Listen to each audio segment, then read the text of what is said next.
Terima kasih teman-teman telah mampir di channel Mendongeng 31 ini. Semoga teman-teman dalam keadaan sehat-sehat ya, dan jangan lupa bahagia ya. Tidak perlu berlama-lama lagi, mari kita mulai saja ceritanya di episode 8 ini. Jadi begini ceritanya. Merasa dirinya sudah memiliki 12 poin dalam statistik, Kang Jin Hyuk pun tidak mempedulikan apa yang ada di dalam ruangan itu. Ia berjalan dengan santai. Namun pergerakannya sangat dibenci oleh Nona Yuri. Ia pun memerintahkan pengawalnya yang ia bangkitkan, yaitu Anibus, untuk menyerang Kang Jin Hyuk. Dengan tombaknya, sang Anibus pun tidak segan-segan menyerang Kang Jin Hyuk. Namun dengan mudah ia menangkis serangan sang Anibus hanya dengan satu tangannya saja. Yang sangat mengagetkan semua orang yang ada di ruangan tersebut adalah tangan dari Kang Jin Hyuk tidak mengalami kerusakan, bahkan tidak terlihat lecet sedikit pun. Malahan sebaliknya, senjata dari sang Anibus yang sangat berat itu pun terlepas dari genggamannya dan terhempas jauh dari tubuhnya. Tidak tinggal diam, Nona Yuri pun menambahkan pasukannya menjadi 5 Anibus. Dengan santai Kang Jin Hyuk pun hanya mengambil sebuah lembaran yang di dalamnya terdapat gambar sebuah harimau besar. Gambar tersebut pun dialiri mana dan sang harimau pun keluar dengan sendirinya. Ialah sang ruler of the mountain. Benturan kekuatan pun tidak dapat dielakkan, namun dengan badannya yang besar dan kuat sang harimau dengan mudah memenangkan pertarungan itu dengan mudah.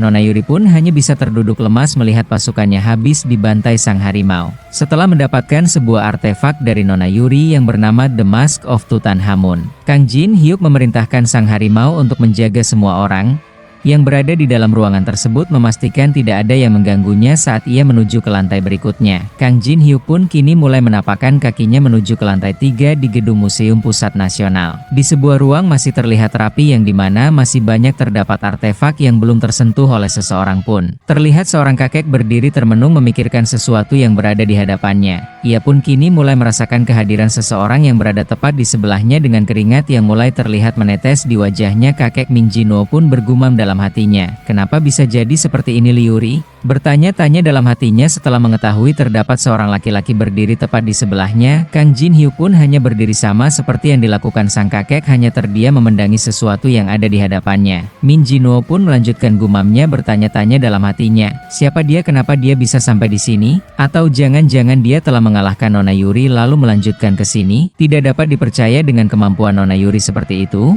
Ia mampu mengalahkannya. Siapa sesungguhnya pria ini? Masih diselimuti banyak pertanyaan di dalam benaknya. Kedua orang itu pun sama-sama hanya memandang sebuah ruangan yang terlindungi oleh sebuah portal yang sangat kuat dan tidak mudah untuk dimasukinya. Lamunan mereka pun terpecah setelah Kang Jin Hyuk mengeluarkan kalimat, "Kupikir itu adalah penghalang tingkat 1, ujarnya, dan disambut oleh kakek Min Jinwo.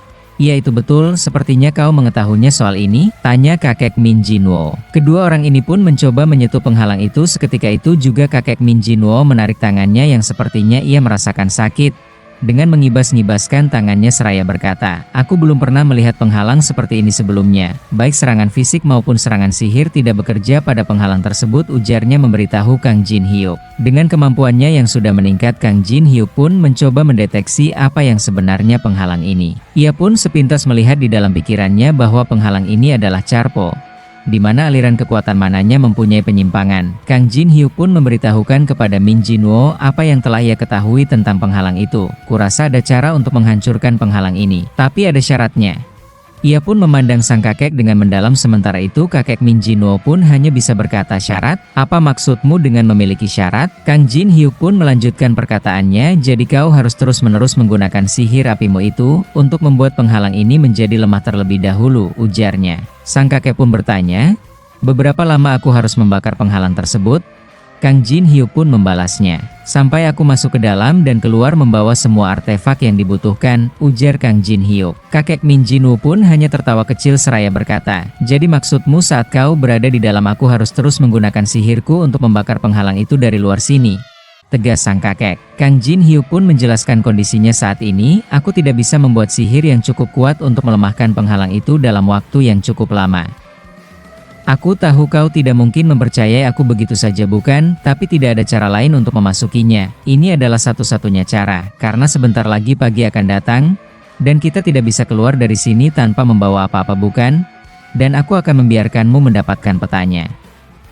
Karena aku tidak membutuhkan peta itu, tapi aku membutuhkan sesuatu yang lain dari dalam sana." Sejenak kakek Min Jinwo pun menatap Kang Jin Hyuk dengan berpikir keras dalam benaknya, "Apa aku harus mempercayainya?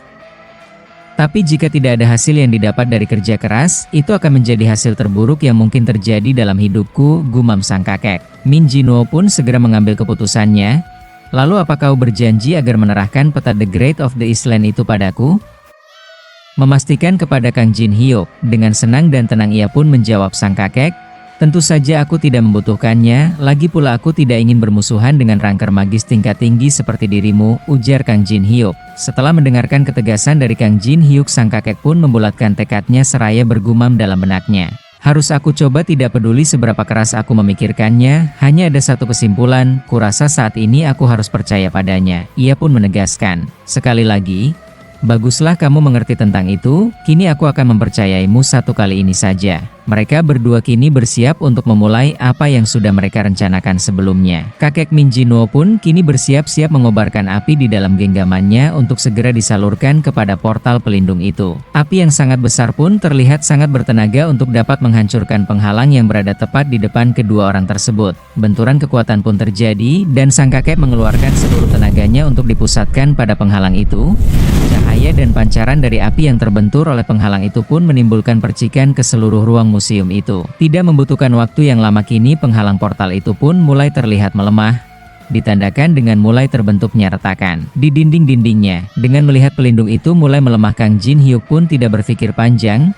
Ia pun kini menerjang masuk ke dalam penghalang portal untuk menuju ke dalam ruang yang satunya lagi. Seketika itu juga Kang Jin Hyuk dapat memasuki ruangan yang dimana ada artefak yang ia inginkan di dalam ruangan itu. Sementara itu kakek Min Jinwoo yang melihat keberhasilan dari Kang Jin Hyuk pun segera memerintahkannya untuk segera mendapatkan apa yang ia inginkan dan memenuhi janjinya untuk memberikan peta The Great of the Eastland. Kang Jin Hyuk yang berada di dalam ruangan itu pun memberikan tanda bahwa ia mengerti apa yang sang kakek maksud dengan ia pun bergumam. Aku juga berencana melakukan yang terbaik, tapi cara terbaik dengan caraku sendiri tentunya. Ia pun kini memeriksa seluruh ruangan yang baru ia masuki itu.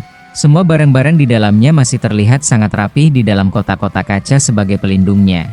Hingga pada sebuah sudut Kang Jin Hyuk melihat ada sebuah kotak kaca yang sudah pecah. Dan benda yang ada di dalamnya pun kini telah menghilang. Melihat itu ia pun mulai bergumam dan berpikir benda itu telah diambil oleh seseorang. Itu adalah pedang besi yang bertuliskan Qianlong di atasnya. Orang yang mengambilnya itu dia sudah menyelesaikan urusannya di sini dan pergi tanpa mengambil yang lainnya. Dan aku yakin orang itu juga yang sudah memasang penghalang di depan ruang sana. Dia berencana pergi setelah mengambil apa yang ia inginkan, tapi aku tidak peduli walau orang itu seorang petarung atau bukan, yang pasti dia tidak mau mengambil resiko apapun. Tapi orang itu tidak mengetahui hal ini. Kang Jin Hyuk pun melihat kepada suatu kotak kaca yang dimana di dalamnya terdapat beberapa koin emas yang terikat menjadi satu dengan bertuliskan Sang Pyong Tongbo.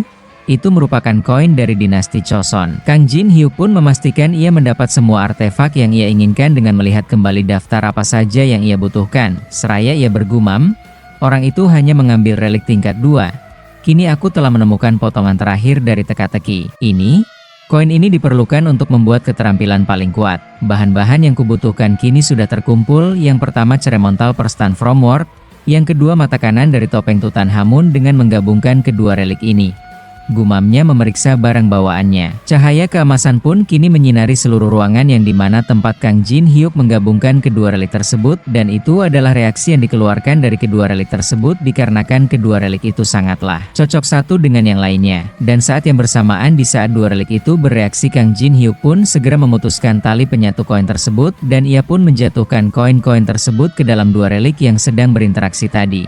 Kini setelah koin itu melebur dengan kedua relik tersebut, terciptalah cahaya yang lebih menyilaukan dari sebelumnya dan sebuah tekanan energi dari bergabungnya ketiga relik tersebut. Seketika itu juga Kang Jin Hyuk pun tersenyum melihat apa yang ada di hadapannya, yaitu sebuah panel telah terbuka dengan informasi di dalamnya yang menyatakan kau telah memperoleh relik The Eye of the Truth.